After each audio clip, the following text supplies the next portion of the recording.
श्रीमद् भागवत के प्रकांड विद्वान थे आप। वाराणसी में बहुत अच्छा नाम था विद्युत्ता में, लेकिन महाराज इनको धन ज्यादा इनके पास नहीं था, थोड़ा सा ही धन था। विवाह हुआ, इनकी एक आदत थी कि ये काशी में गंगा के किनारे जाकर के वहां पर घाट पर बैठ करके श्रीमद् भागवत का पाठ सुनाया करते थे विश्वनाथ जी के नाम पर। और नित्य महाराज यही क्रम था। एक दिन हुआ, देवी जी तो आई गई थी, विवाह हो गया था। अब जो धन था थोड़ा बहुत तो वो कुछ महीने में समाप्त हो गया। अब देवी जी तो भाई घर का खर्चा नहीं चले तो कैसे कहां से क्या करेंगे। श्रीमद् भागवत पाठ करते बेचारे सीधे साधे ब्राह्मण भागवत पाठ करके घर पे आते तो पंडिताइन जी पूछती, महाराज कल के भोजन पानी को खर्चा कहां से आएगा? तो कहते कोई बात नहीं, भागवत जी जाने, जैसो भी होगो सो सब यही करेंगे। पंडिताइन जी 1 दिन 2 दिन 3 दिन 10 दिन हो गए। अच्छा बच्चे भी छोटे छोटे, कैसे काम चले। एक दिन तो आई गुस्सा, सो आप श्री नाराज है गई और नाराज है करके कहने लगी कि ऐसा करो तुम्हें भागवत करनी ही है तो जाओ और गंगा किनारे बैठ करके वहीं पे करने लगो भागवत, हम जाएंगे दूसरे के यहां नौकरी कर लेंगे। आप श्री जाती सो थोड़ा बहुत जो भी काम रहता बाहर करके आती और उसी से अपने बच्चों का पालन करती।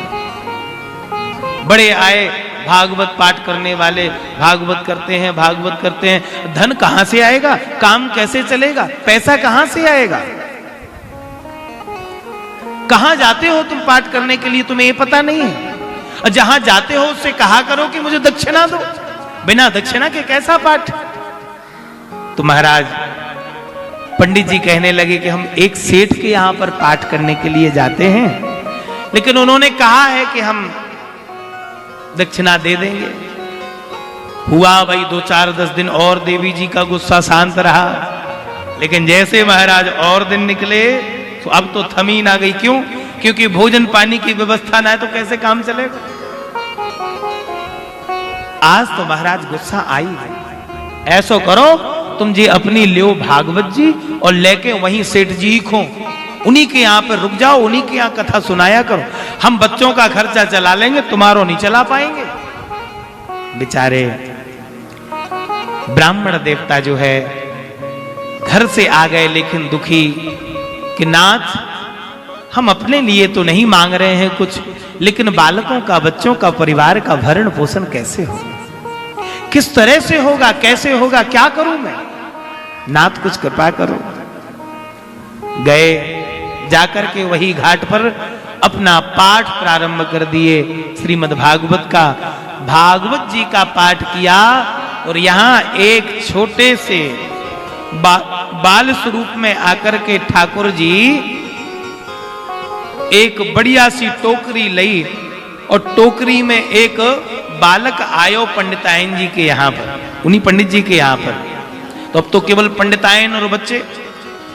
एक टोकरी लेके बालक आयो तो सामने दरवाजे के चिल्लाने लगे वह बाल गोपाल जी, अरे मैया कोई है का। पंडिताइन जी दौड़ करके आई, हां भैया बताओ क्या बात है, तुम्हारी कुछ उधारी तो नहीं है। अरे मैया उधारी उधारी नहीं है, हम तो कुछ देने आए हैं। क्या देने आए? हम तो ये जो है आपके जो पति देव है ना, जो आपके स्वामी जी हैं, वो हमारे यहाँ मूल पाठ करने के लिए आते, हमारे यहाँ भागवत जी सुनाते। वह भागवत जी सुनाते तो कई समय से ऐसा संयोग नहीं बन पा रहा था कि उनको दक्षिणा दे देवे, लेकिन आज हमने सोचा चलो पंडित जी के यहाँ पर ही जाकर के दक्षिणा दे देते हैं। सो ये तुम्हारे पंडित जी की दक्षिणा है। वो जैसे ही पंडित जी आए तो कहना तुम्हारे सेठ जी देकर के चले गए हैं। एक बार बोलो अब तो जैसे ही पंडिताइन जी वो टोकरी लेकर के अंदर गई तो सोचने लगी कुछ खाना पीना लेकर के आए होंगे, थोड़ा बहुत कुछ लेकर के आए होंगे। गई पंडितानी जी अंदर, जैसे ही बालकों को बुलाया, बालकों ने उस टोकरी को खोला। जैसे ही टोकरी को खोला तो उसमें तो हीरा पन्ना जवाहरात सब महाराज अनेक रूप में बहुत सारे हीरा पन्ना जवाहरात प्राप्त आज हो गए। देख करके सब बच्चे झूमने लगे। अरे मैया, पंडिताइन जी तो बड़ी आश्चर्य में हो गई। अरे देख बेटा, मैंने कही ना ये कहीं ना कहीं जाते हैं और वहां से दक्षिणा नहीं मिलती। देखो बताते नहीं थे, कितने चतुर है, अभी तक इन्होंने बताया नहीं था, आज पता लगा है। वो तो जेको सेठ जी आ गए स्वयं दक्षिणा देने के लिए, नहीं तो पता ही नहीं चलता। एक बार बोलो। गया बालक गंगा के किनारे पिताजी को बुलाने के लिए, दौड़ करके आया, भाग करके आया। अरे पिताजी पिताजी चलो जल्दी से घर, माताजी ने बुलाया है। तो पिताश्री तो बड़े प्रसन्न हो गए कि लगता है पंडिताइन जी प्रसन्न हो गई हैं, क्षमा कर दिया है। इन्हें कुछ पता ही नहीं कि हो क्या गया है घर में हमारे। ये तो आए और आकर के महाराज डरे हुए थे, क्या पता पंडिताइन जी डांट फटकार देवे। हाथ जोड़ करके आ रहे हैं, देवी जी तुम प्रसन्न हो? अब तो महाराज प्रसन्न की क्या कहनी, बढ़िया सुंदर गद्दा लगायो पंडित जी महाराज के लिए। अरे स्वामी जी आइए यहाँ पर बैठिए, विराजिए। विराज गए। अरे आज तक ऐसी सेवा नहीं हुई, आज क्यों देवी जी पहली बार इतनी बारे न्यारे करवे वाली सेवा, अचानक से प्रेम कैसे उमड़ पड़ो? अरे महाराज आप इतने छुपे रुस्तम निकलोगे, हमें तो पता ही ना आती। क्यों, हमने ऐसा क्या किया? एक बात बताओ, तुम पहले ही हमें ये बताते थे कि हम इतने बड़े सेठ के यहां जाते हैं, कि वो इतना बड़ा आदमी है कि वो बिना सोचे बिना देखे ही इतने सारे हीरा पन्ना जवाहरात मोती सब देकर के चला गया। हीरा पन्ना जवाहरात कौन से सेठ के यहां?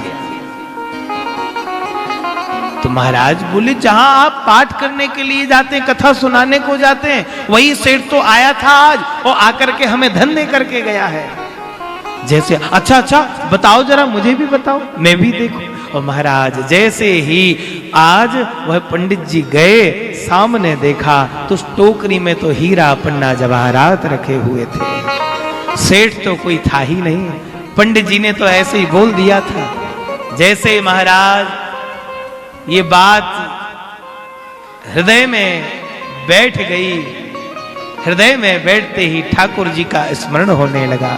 बोले प्रभु अब मैं समझ गया हूं कि आपने जो है मुझे तो भक्ति के लिए ही राह दिखाई है और माया जो है हमारी देवी जी को प्रदान कर दी है। प्रेम से बोलो, एक बार बोलो।